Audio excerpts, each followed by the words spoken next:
What's up, dudes and dudettes? Welcome to Everybody Podcast, and this is a segment we like to call Everybody's TUF, where we take a look at The Ultimate Fighter, UFC's take on a reality TV show. We had finale fights. It wasn't actually a finale, we discussed this. Their fights were actually put on the card. Brian Battle versus Gilbert Urbina, because we discussed Tresean Gore had an injury. And then we had Ricky Tercios versus Brady Heastand. And wow. Did you I didn't look this up. I didn't even think of it until right now. Did you see what the fight bonuses were? I have no idea. Like who got fight of the night and shit? Yeah, well, because that definitely had to be fight of the night, right? Tercios versus Heastand? You would think. Like that fight was amazing. I would love to look up that statistic. Yeah, but when you texted me last night and said give them both a contract, totally agree. That was a banger, dude. Yeah, dude, I wanted it to be like a fucking like Forrest Griffin versus Stephen Bonner when fucking Dana came out and was just like, I think both of you guys are going to get a contract after this one. Like, yeah. I wish he would have just said it because they both earned it. When the fight was over, I was like, I don't know who won that fight. Yeah. Like, I have no idea. Like, I feel bad for the judges on that night, like on that fight, because I was at what it was done. I was like, I don't know who you give who do you give the W? Yeah, it was definitely two dudes going in there with something to prove, and they put it all out there. The winner was Ricky Tercios of, season 29 TUF. He's the Ultimate Fighter, Ricky Tercios at bantamweight. But like we said, it was a fantastic fight. Give them both a contract. Damage-wise, it kind of looked like Heastand took some more damage than Tercios did. Yeah, Tercios was as in visual damage. Yeah, well, Tercios was real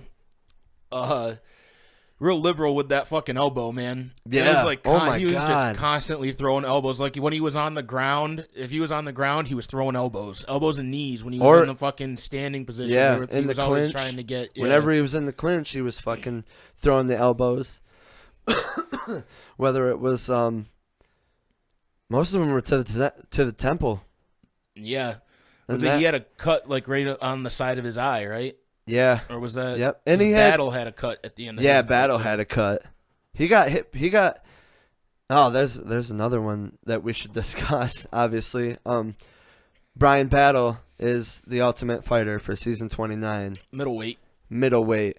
And that's exactly who we were rooting for. Yeah, dude. Fuck yeah, that's my man. I was so pumped. Yeah, dude. I was happy. He kind of got beat up in the first round. I was gonna say it was iffy. It was going in a way that I wasn't excited about because Urbina was pretty heavy in that first round with his strikes and takedown control time. He just seemed like he was a lot stronger than Battle. But then in the second round, it kind of seemed like Urbina Battle got his fucking got a takedown back. Yeah, yep. And Urbina was starting to be a little gassed here because he gave so much in the first round. In that second round, Battle just took it. Yeah, I think Michael Bisping said it during the announcements, during the commentary. He said, he took the fight on 10 days' notice. And probably just because he didn't have a fight camp, his cardio wasn't going to be, even if he tried to conserve it, his cardio wasn't going to be the best it could be. So he was like, I just need to try and, no matter what, I'm going to be tired in the second round, so I need to try and finish this shit in the first round. And he didn't get that finish in the first round, and Battle seemed pretty easily took him down and took his back and choked him out. Yeah, yep, rear naked choke. It was that the spinning back elbow from Urbina that cut Battle. Yeah. It was a pretty nice cut. Was it like right here on his eye or something? Yeah, I think it was right at the very corner of the eye. And they there was a lot of spinning shit last night. Yeah, dude, like, right? Everybody, like every fight had somebody throwing spinning shit.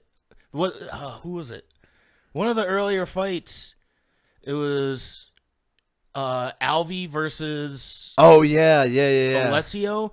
That Alessio dude was like, he would not stop throwing some kind of spinning kicks, spinning elbows, spinning back fist. Yep. Like it was just constantly. Like every 30 seconds he threw a spinning strike. And especially that fight and specifically, lots of eye pokes. Yeah, Holy shit. I don't know if I've seen a fight that had 2 points taken away from eye pokes. Yeah, right? He got a point taken away, and then immediately after that, he poked him in the eye again. Mm-hmm. Got another point taken away. There was a couple groin strikes too. Yeah. Sam Alvey was pissed. Yeah, he wasn't smiling, huh? yeah, right. He was pissed, dude. He probably thought in his head, all right, this dude got 2 points taken away. I for sure got this now. But I don't think he did enough output to win the fight anyways. It's a weird thing to be pissed about, right? Because no matter what, you lost the fight. You already know you lost the fight, but you're now going, like, if you win this, it's going to be because of fouls. Yeah, you know? because of fouls, not because you were actually. Well, I guess you can say that the points were taken away because those fucking eye pokes may have affected it. Like that's why they take the point away, because it's not. I mean, it's a foul, but it's also it's going to affect how the fight goes when somebody's doesn't have 100% clear vision in one of their fucking eyes. Like, it's just gonna fuck with shit, Yeah, absolutely. So it's like, maybe Alvey could have done better in the fight if he didn't get poked in the eye. It was 3 times he got poked in the eye. Yeah. Because the first time, I mean, it might have even been 4, but the first time they didn't take a point away. There's 2 times they didn't take a point away. Then so the third 4 times then. And then the third time is when he was like, all right. It sucks. Told you. Oh, I also had a theory. So last night we obviously had Andre Petrosky and Michael Gilmore fighting on this card as well.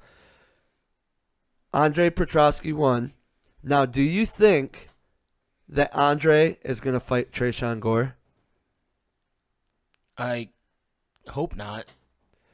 I mean, I guess that would be a good fight for him, for both of them. Do you think that they didn't fight already? No, they were on the same team. Yeah.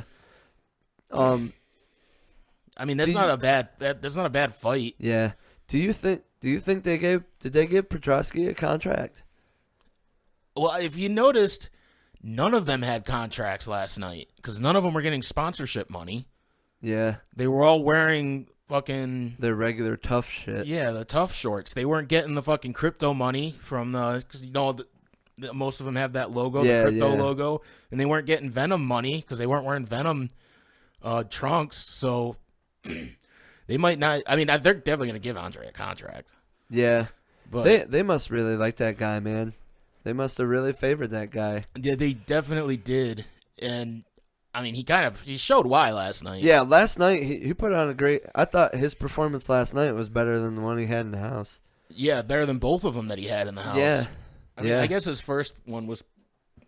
He ended that one pretty quick, but yeah, that was a really great performance. He just the way he just like dragged Gilmore's arm like across his body and just left his face exposed and just started elbowing him. It was brutal. I was like, how long can they let him do this before they pull him off? Yeah, because there was like no way. There's no way of escaping that. You're getting hit in the face. He's got your wrist locked. Like, I don't know. After like maybe the first 3 elbows, I would have jumped in and been like, "Ah, you fucked." And there was no defense either. Yeah, like, all he his had face was just all exposed. he had was this. Yeah. Try to defend in elbows and punches to the face. Yeah, his face doesn't was really work just that well. Exposed, like it was just straight. Oh man, it was wild. Yeah, I would have hated to be in that position. And Petrosky obviously won, and I just feel like they're gonna have him and Tresean Gore fight. I mean, it's a possibility. I'd watch that fight. It sounds like a good fight. It does I still sound want like to see a good Gore versus Battle though. Maybe we'll get that too. I want that fight, man. Maybe we'll get that too. What would be great is if Battle starts fighting guys that are already established in the UFC, and Gore starts fighting guys that are already established in the UFC, and then after they both go on like a winning streak and like get their names, build up their names in the UFC, like 2 or 3 years from now, they have a big fucking main event card. Like a big fight night where they get the headline. Right? That'd be sick. If both of those guys' very first headliner was against each other, that would be dope. I agree. That would be hell yeah, man. I want to see Battle just climb up, dude. I want to see him succeed. Yeah, dude. I do Gore too. I like that guy a lot. I like both of them.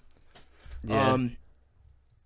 At first I was like kind of disappointed that they didn't put more guys from the house on the card. Yeah. But you know what?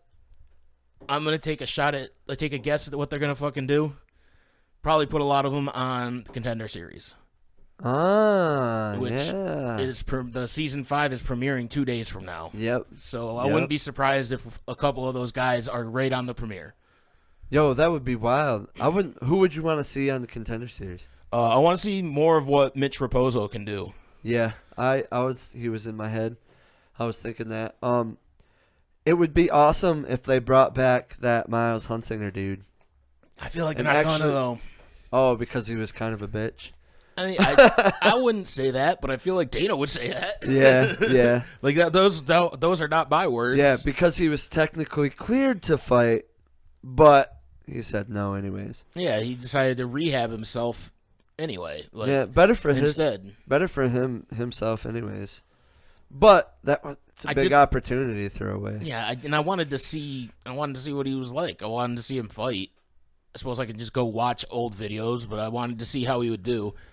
But yeah, I don't know. I mean, they might, but just Dana did not seem very happy with him leaving while being cleared to fight and then still backing out. He didn't seem very. And that's all Dana was probably looking at. It's like, well, you were cleared, so you should have.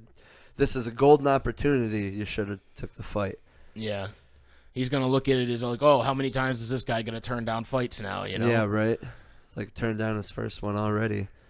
But Mitch Raposo is one I would like to see, and dude, put Ryder Newman in there again. Yeah, see what he can do.